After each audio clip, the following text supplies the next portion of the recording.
Hello everyone. एक बहुत ही बड़ा बदलाव देखा गया है।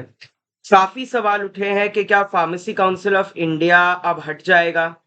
क्या फार्मेसी काउंसिल ऑफ इंडिया की जगह पर एनपीसी नेशनल फार्मेसी कमीशन आएगा? एंड क्या एग्जिट एग्जाम या जीपैट एग्जाम को चेंज करके एक कॉमन एंट्रेंस एग्जाम होगी? इन सभी की डिटेल्स आज हम इस नेशनल फार्मेसी कमीशन के बिल के पास जो 2026 में पास हुआ है, इम्प्लीमेंट हुआ है, उसके बारे में हम डिस्कस करेंगे। NPC act. यहाँ पर तो बेसिकली डेफिनेशन दी गई है कि leader member modern system of medicine, क्योंकि यहाँ पे आयुर्वेदा फार्मेसी, होम्योपैथी फार्मेसी सभी को एक ही अंडर एक स्टैट्यूटरी हेड के अंदर डालने की कोशिश करी, जिसमें 4 डिफरेंट सब स्टैट्यूटरी ऑर्गेनाइजेशन हो गए। तो एक main statutory organisation, beneath that under 4 more organisations. यहाँ पर अलग अलग चैप्टर्स है, चैप्टर 1, चैप्टर 2, चैप्टर 3, 4 वगैरह।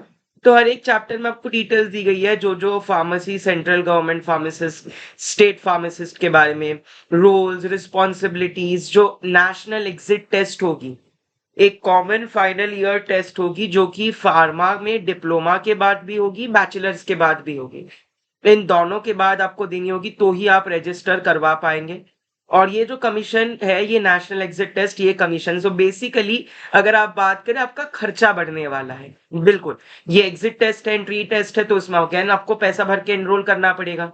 This is like another revenue stream कह सकते हैं। बट या ऑफकोर्स ये स्ट्रेंथन करेगा हमारी सिस्टम को, क्योंकि काफी बार बच्चे डिप्लोमा बैचलर्स करके ऐसे ही बहुत फर्जी प्राइवेट कॉलेजेस खोल के रखे हैं लोगों ने, फर्जी डिस्टेंट लर्निंग करवा रहे हैं, ना सिखा रहे हैं, no skill development, no learning, and then pharmacy के नाम पे धब्बा। तो एटलीस्ट ऐसी चीजों पे रेगुलेशन आ जाएगा एंड ये बंद हो जाएगी।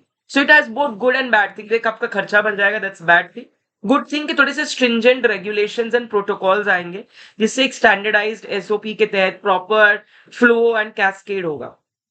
तो ये एक चीज है जो इसमें काफी इंपॉर्टेंट नोटिस है। वैसे तो ये 55 पेज का पीडीएफ है, बट इसमें वही सारी चीजें दी गई है कि what is the penalties, what would be the ethics regulation board committee, जो आपका मॉडर्न सिलेबस है उसके लिए कौन सी कमिटीज होगी।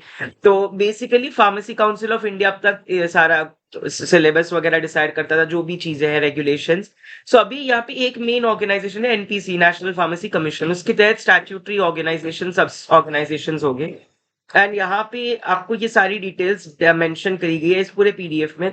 तो आप इसको जब भी टाइम मिले एक बार पढ़िएगा। वैसे इसमें कुछ पढ़ने लायक इतना है नहीं, जो था वो मैंने ऑलरेडी आपको बता दिया है कि एग्जिट टेस्ट होगी बी फार्म और डी फार्म के बाद, और ये एक स्टैट्यूटरी बॉडी के तहत 4 और स्टैट्यूटरी बॉडीज बनाई जाएगी। यहाँ पे central pharmacy council, state pharmacy council की जानकारी दी गई है। आपके 5 चैप्टर्स जो है ना, आपके 5 चैप्टर्स के बारे में बताया गया है। 4th सेंट्रल, 5th आपका स्टेट वगैरह, मॉडर्न से, क्योंकि यहाँ पे modern system of medicine and Indian system of medicine and homeopathy, 2 अलग अलग ये करे गए हैं। एक मॉडर्न सिस्टम ऑफ मेडिसिन जो आपका एलोपैथिक फार्मेसी, एंड देन ये आपका आयुर्वेदा एंड होम्योपैथी फार्मेसी आ गया। यूनानी जो CCRAS है, CCRUM है ना, जो organisation central council of research in Ayurvedic science. तो ये ऑर्गेनाइजेशंस आपके यूनानी मेडिसिन, CCRUM, ये भी आपके रिक्रूट करते हैं, राइट? तो उसके बारे में तो यहाँ पर ये दिया गया है कि यहाँ पे 4 फंक्शन हो गए। एक मेन स्टैट्यूटरी बॉडी होगी, उसके तहत pharmacy education board for modern system, for Indian system and homeopathy, for pharmacy assessment and ratings, for registration and ethics. ये 4 आपकी सब बॉडीज होगी। तो यही दिया गया है अलग अलग बोर्ड्स एंड एफिलिएट अथॉरिटीज के बारे में। I hope this video was useful to you. इसी तरीके से बड़े बड़े चीजों को, फार्मेसी बिल्स को, कमीशंस को हम सिंप्लीफाई करके आपके लिए लाएंगे। जुड़े रहे हमारे साथ for more such upcoming videos. Thank you so much everyone.